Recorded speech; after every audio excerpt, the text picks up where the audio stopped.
याद है कुछ सालों पहले जब एक रात 8 बजे अचानक से वक्त बदल गए, जज्बात बदल गए। कितने टाइम तक हमें एटीएम के बाहर लंबी लंबी कतारों में खड़ा होना पड़ा, नोट्स बदलने के लिए बैंक्स के चक्कर लगाने पड़े क्योंकि 500 और 1000 के नोट्स बंद हो गए थे।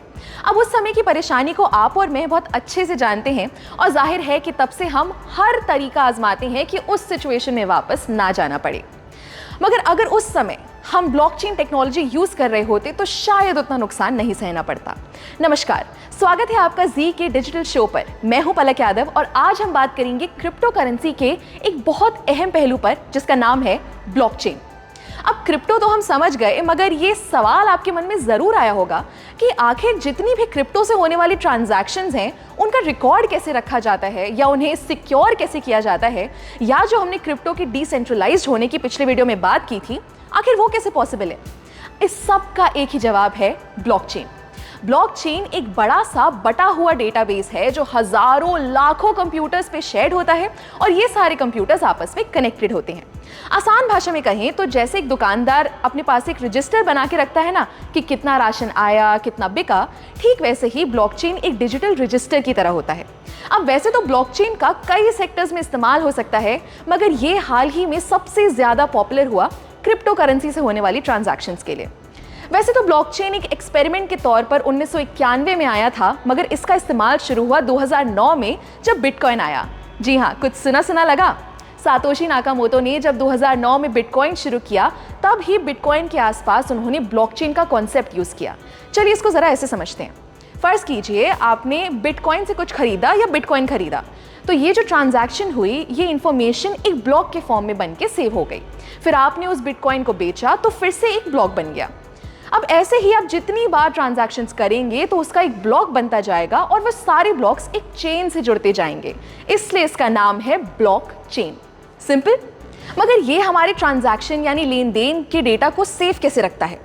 हर एक ब्लॉक की अपनी एक आइडेंटिटी होती है। जैसे आप और मेरा फिंगरप्रिंट कभी सेव नहीं हो सकता, वैसे ही हर ब्लॉक को एक की मिलती है जो उसकी अपनी होती है और सबसे अलग होती है। क्योंकि ये डिसेंट्रलाइज्ड होता है, तो अगर इस चेन के किसी ब्लॉक में कोई दिक्कत भी आती है तो बाकी ब्लॉक्स पर कोई फर्क नहीं पड़ेगा। ब्लॉकचेन एक ऐसा सिस्टम है जिसे हैक करना, हटाना या चेंज करना लगभग नामुमकिन है। दोस्तों, मानो या ना मानो, ब्लॉकचेन का फ्यूचर बहुत बड़ा है और इसका इस्तेमाल लगभग हर जगह शुरू होने का टाइम दूर नहीं है, क्योंकि इसके बहुत से फायदे हैं। जैसे नंबर 1, क्योंकि डिस्ट्रीब्यूटेड है और इसमें स्टोर्ड जानकारी किसी लाइब्रेरी या सरकारी दफ्तर की तरह एक जगह नहीं रखी जाती। इसको संभालने या मेंटेन करने के लिए किसी मिडिल मैन की जरूरत नहीं है। दूसरा, ब्लॉकचेन एकदम ट्रांसपेरेंट है, यानी आप और मैं कभी भी इसको एक्सेस कर सकते हैं और अपनी ट्रांजैक्शंस पर नजर रख सकते हैं, जिससे फ्रॉड के चांसेस बहुत कम हो जाते हैं। तीसरा, ब्लॉकचेन पर हर इंफॉर्मेशन को बहुत आसानी से ट्रेस किया जा सकता है, यानी पुरानी से पुरानी ट्रांजैक्शन को भी हम देख सकते हैं। चौथा, ये टेक्नोलॉजी एकदम फास्ट है। हर चीज़ का लिखा हुआ रिकॉर्ड बनाने में बहुत टाइम और मेहनत लगती है, मगर वही जानकारी को अगर ब्लॉकचेन के जरिए सेव करें तो वो बहुत आसानी से और बहुत जल्दी हो जाएगा। और आखिरी, जैसा मैंने पहले भी बताया कि ये बहुत सेफ है, तो आप टेंशन फ्री होकर इसका इस्तेमाल कर सकते हैं। क्या आपको पता है, बहुत से भारतीय बैंक्स ने इस ब्लॉकचेन टेक्नोलॉजी को ऑलरेडी यूज करना शुरू कर दिया है, जैसे ई-केवाईसी के लिए, ई सिग्नेचर के जरिए ऑनलाइन डॉक्यूमेंट्स या कागजात वेरीफाई करने के लिए, कमर्शियल लेटर्स बनाने के लिए इत्यादि। हमारी प्लानिंग कमीशन यानी नीति आयोग ने भी ब्लॉकचेन पर व्हाइट पेपर पब्लिश कर दिया है, जिसमें ई गवर्नेंस को लेकर इसके इस्तेमाल की बात की गई है।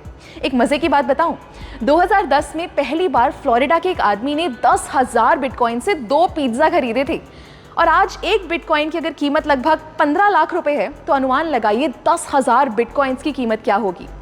ऐसे ही आपको क्रिप्टो की दुनिया की मजेदार बातें बताते रहेंगे।